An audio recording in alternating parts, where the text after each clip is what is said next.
Translation: Proofs for establishing the sender and the purpose of the universe and earthly life. The divine religion is founded upon an authentic fundamental principle with three branches: a sender, a messenger, and a message. The sender, he is God, glorified and exalted. The messenger, that is, the one sent by God, whether a prophet, a messenger, or an imam. The message, it is the religion of God and its comprehensive system, which includes belief, law, and ethics. There is no doubt that our discussion focuses on God's message, and this presupposes that belief in the existence of God is already taken as a given. However, we will briefly point to some rational proofs that establish his existence, within the framework of affirming the centrality of the intelligent observer, the human being, and considering him a goal and an end intended by the wise Creator, whether at the level of the existence of the universe as a whole or at the level of earthly life in particular. What is striking is that this very truth, in itself, constitutes one of the rational proofs for establishing the existence of God as well. Thus, the two truths are intertwined from certain aspects, as will become clear. Note: the rational proof for establishing the existence of God is one of the two paths of proof. There is another path, nobler than it, which is the path of revelation. First, the human being is the goal of the universe. I chose to reach this truth, namely, that the human being is the goal of the universe's existence, by presenting some rational proofs for establishing the existence of God, glorified and exalted. There is no doubt that this method achieves for us two essential purposes.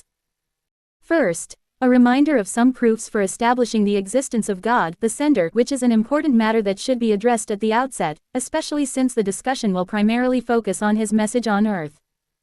Second, reaching the intended objective, namely, proving the importance of the human being as a divine project for which both the existence of the universe and earthly life were intended. This is a prelude that I see as appropriate before proceeding to explain God's message through the first of the prophets and messengers, namely, Adam, peace be upon him. The universe is created and in need of a creator.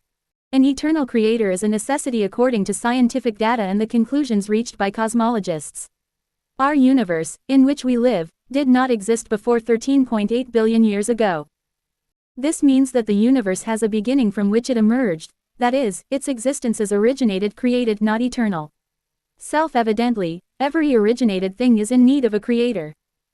The creator who brought the universe into existence must ultimately be an eternal being, self-sufficient in his essence, and cannot himself be originated, otherwise, he too would need a creator.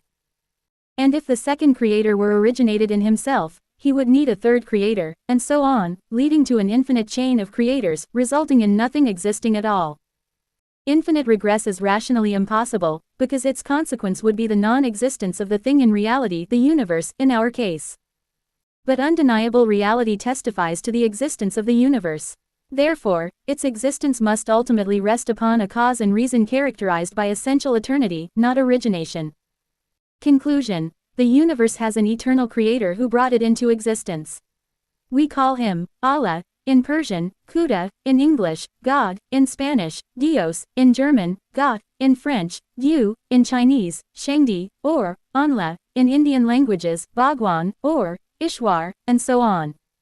Notes: 1. Our belief that God is the creator of the universe does not mean that he is the direct cause of its creation and existence.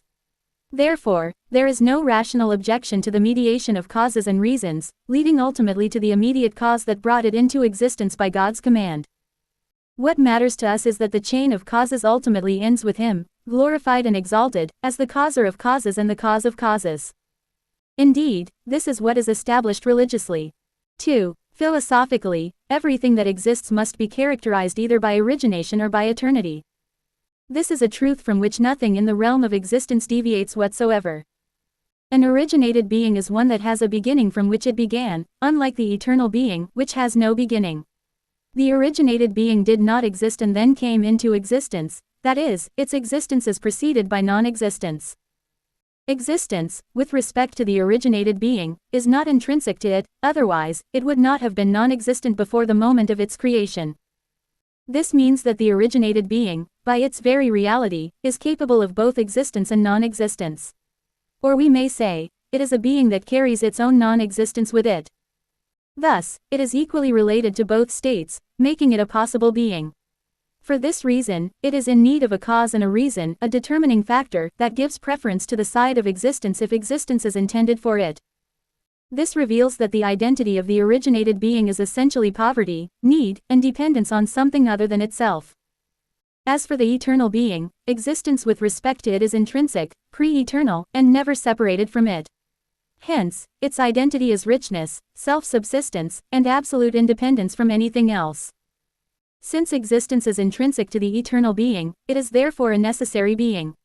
Consequently, it does not need a cause to prefer the side of existence for it or to grant existence to it, exalted as God far above that.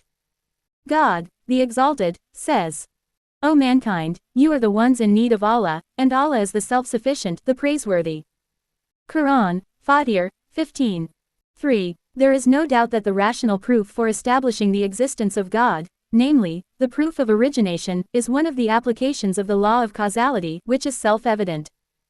The law of causality has been subjected to an objection raised by some atheists, who claim that it must also include the existence of God. Just as the existence of the universe has a cause, so too must the existence of God. And if God's existence is exempted from the law, then the universe's existence should be exempted as well. Moreover, they argue that the proliferation of exceptions strips the law of causality of its legal nature, which requires universality and inclusiveness by definition. However, understanding the previously mentioned truth is sufficient to dispel this illusion, namely, the division of existence into originated possible existence and eternal, necessary existence.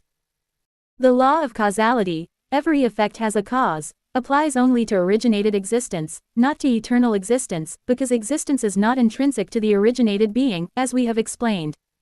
Therefore, it requires a determining cause to grant it existence.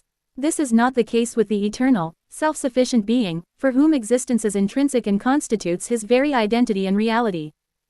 Consequently, he is not subject to the law of causality, which applies exclusively to originated and possible beings, and nothing else. Books: The Book of the Message, Volume 1. Writing hand: light skin tone drive. Alaa Salem, may God preserve him.